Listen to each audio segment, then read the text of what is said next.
આરોપીઓ અને 2 ગાડીઓ જે આ ગુનામાં વપરાયેલી છે એ તમામની ધરપકડ આરોપીઓની કરી છે. આમાં 2-3 એલિમેન્ટ છે. એક એલિમેન્ટ છે કે જે દિનેશ સોલંકી જે ફરિયાદી છે એ ફરિયાદી પોતે યુટ્યુબના માધ્યમથી અને ઇન્સ્ટાગ્રામ અને ફેસબુકમાં અલગ અલગ ટાઈપના વિડીયો બનાવીને મૂકે છે.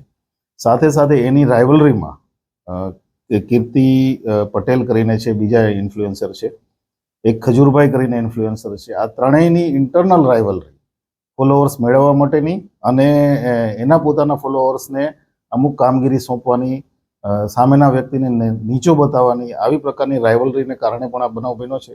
This is one reason. Second reason, આમાં જે એક મિત રામ કરીને જે આરોપી છે એ મિત રામ આરોપી સાથે આ દિનેશ સોલંકીને પૈસાની લેતી દેતીના પ્રશ્નો હતા અને એને કારણે થઈને થોડા સમય પહેલા એ બેને ઝપાઝપી થયેલી.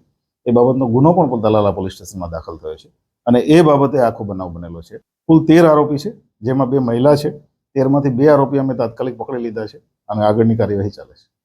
વિડીયો કોલિંગની બાબત છે ત્યાં સુધી જ્યાં સુધી અમે એનું ડોક્યુમેન્ટરી એવિડન્સ, કારણ કે વિડીયો કોલિંગ એટલે ડોક્યુમેન્ટરી એવિડન્સ મળશે અમને, અને ડોક્યુમેન્ટરી એવિડન્સ લઈ અને આગળ જે કંઈ પણ એમાં આરોપી હશે, વિડીયો કોલિંગમાં સામેથી કોઈ ઇન્ફ્લુઅન્સ કર્યા હોય આરોપીઓને, તો એ બાબતની પણ કાર્યવાહી કરવામાં આવશે.